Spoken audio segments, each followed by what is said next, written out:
Hi guys, thanks for tuning in today and welcome to the channel. Something a bit special on for you today. I'm going to go to the rear end of the bike here, and if you look at the factory shocks, I find that over sort of some of the bumpy areas you do feel it a little bit, and where it's up front, you know, the front end on this bike with the 41mm front forks, well, they perform really well. And I'm just wondering, can I improve the rear end of this bike over bumps, or is it just a worthless exercise? So what I'm planning on doing, I'm going to pull these shocks, I'm going to put on, or in place, a set of the shocks what I've got from the previous Classic 500, and I think those shocks have only done something like about 1,000 k's, and I'll put them on it and just see if there's any difference compared to what I've been riding at the moment. Test it over the next week or something to that effect, see how it goes, and I think it'll be interesting to see the results, whether it's any better or worse, and only one way to find out, I reckon. Rip those rear ones off, put the other ones in place, test ride it, and when I do actually do the test ride, at the moment I've got the Powertronic FuelX controller with the Pro version with the 10 maps built into it on the handlebars, and I'll be able to test that at the same time. So it'll be interesting what happens in that line. So what we'll do now is get into it, rip those rear shocks off it, replace them with the 500s, and go from there. Pull the rear shock, it's all 17mm.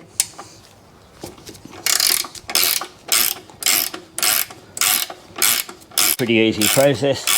Yeah. Crank up. I really like these ratchet style spanner sets because I've got that much use out of it since I bought it in tight fit situations. You just can't beat it. Just get this top one off. There you go. Now get out the bolt, which is a little bit tight there, so just press up on the bottom swing arm to release it as she drops.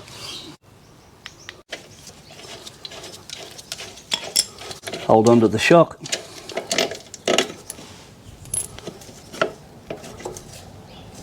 Force her up through the top.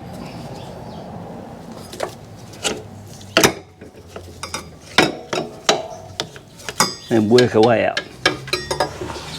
So that's it now. Shock's out. Okay guys, here's what we're up to. Here's our factory shock.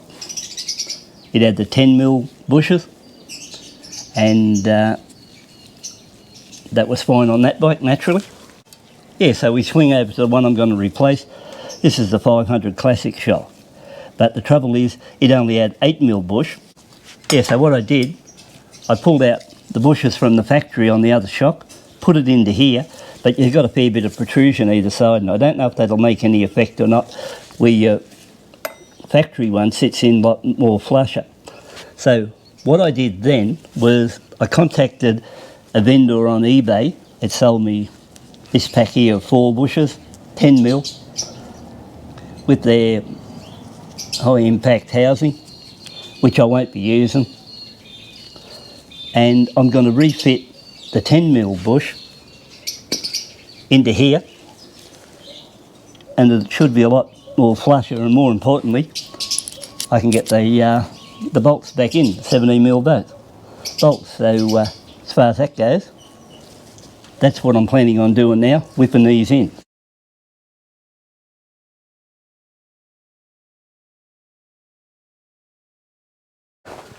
Once I fit those 500 shocks in the bushes and all that, I'm going to get over here and install this, and then later on I'll give you a review on what I think, whether it was worth the effort or not to do it, and if it made much difference to the bike. So that's going to be number one. Number two, I've got the Powertronic FuelX controller up under the seat there, and I'll be testing that. I haven't been out on the bike since that first little initial test run, but I'll be testing it and just tell you how it performs, whether it's worth buying, and then I'll be running through the program maps on it and just see if I think which is the best one for just sports exhaust and the fuel will run it. I'm also going to run the bike with dead stock form and see if that makes any difference too. Number three, we're going to look in here, and we're going to have a look and see how to get rid of a check engine light. Now I experienced my first check engine light when I put the FuelX in, and the reason being I disconnected the plug and forgot to connect it back up, and when I kicked it over, naturally the bike cranked, picked up a fault, and wouldn't start, and I had to figure out how to get rid of the check engine light, which is fairly simple now, and I'll show you how to do that. So number 4, if we look at it, I've just got these saddlebags.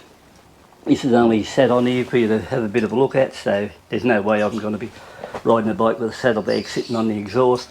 At the moment I'm waiting for a rear rack, a platform, and then I'll work out. I'll probably move this bar now, which sits a single saddlebag on. I'll probably move it back over to the blue one, and we'll see how that goes. But the best thing about this, in real life, that colour goes very close on the saddlebags to match the bike itself. So that's a pretty good match there. I bought 2 of them naturally, but I'm only just showing you there one. So number 5 will be the spring kit under the seat. I'm going to show you how to fit that properly so you don't have any drama. More importantly, that you won't have to remove the rear mudguard, because I've taken mudguards off C5s and that before and they're a real pain. So if we can avoid getting the mudguard off, that's the way to do it. And last but not least I can think of at the moment, somebody mentioned in the comments that they would like to have seen these bikes come, or this particular one with blacked out front forks. Well, I suppose the best idea is for me to go in and black it out and we'll see how it looks. So apart from that, oh yeah, one other thing. You might have noticed I've already blacked out the headlight housing there with the little peak on it. Well, that came off the Halcyon Grey. Now I bought the more deluxe, what they call aero rim that goes around it, and I think they're selling anywhere from $70 to $90. I don't know if I'd waste, if you said, is it worth buying one? Probably not. So I think you're probably wasting your money there. But apart from that, we'll get on here, get those shocks back in the slot, and I'll give it a bounce test to see if I think it's any improvement in that side. Okay, let's go. What I'll do is grease this up first, and the bush.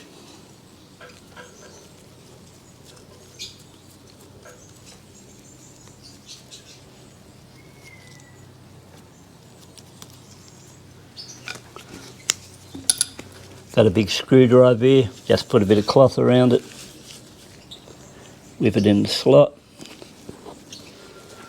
See how this idea goes.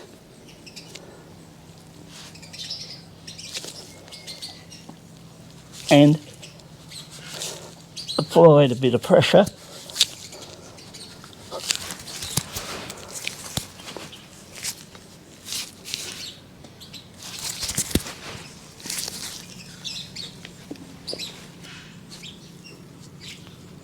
Hey, look at that, guys, I've got a perfect fit. More importantly, 10mm bolt, good. Can't complain about that. Swing around the other end.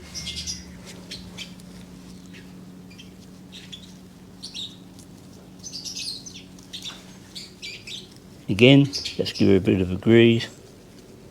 I'm only using petroleum jelly.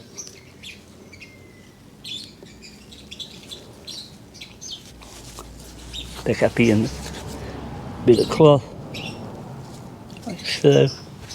Yeah, so we're ready to give it a go. There you are. I'll push that one back a bit.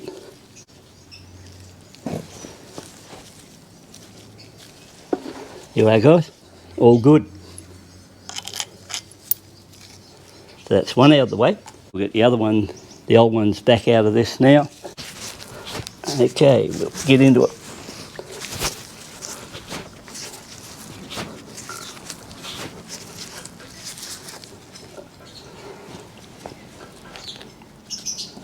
Here's the old one out.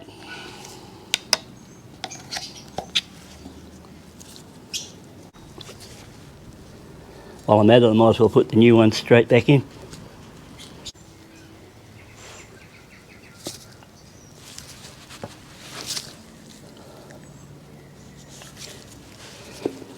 Okay, that's one. Now to get this sucker out.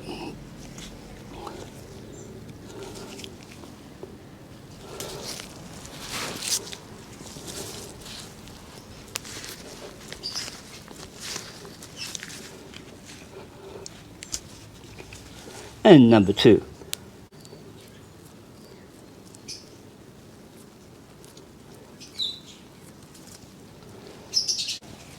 Anyway guys, if you find this helpful, you know, it'd be good if you sort of can give me a bit of a thumbs up to give me a bit of incentive to keep making more stuff like that. Yeah, it'd be greatly appreciated if you could do it, so I can keep making content. Okay, now we've got that one in. Yes, I've got all bushes back in here now.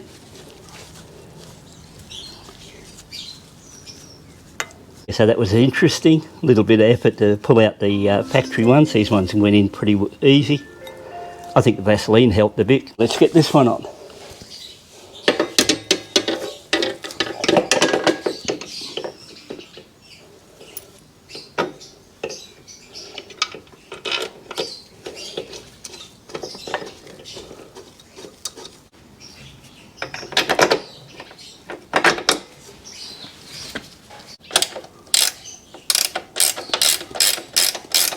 Okay, the top one's on, now the bottom.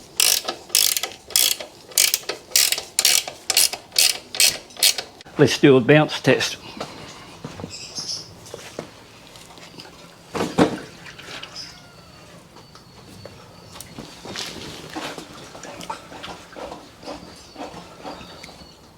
Yeah, I'll tell you what, it seems like it's a lot softer in the suspension now.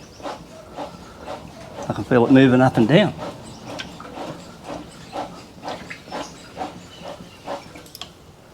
May actually improve the rear end ride.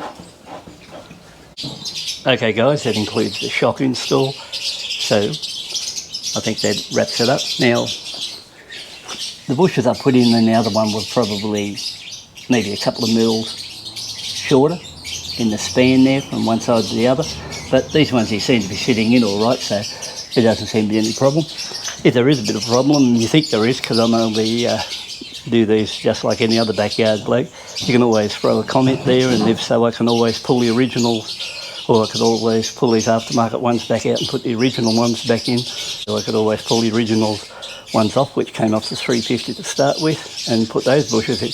Wouldn't take long to do that either, so if you got any comment on that, whether it'll affect it at all or not, you can let me know, and if so, I can always go back in and give her a workout. So once again, thanks for tuning in, take a look, catch you later.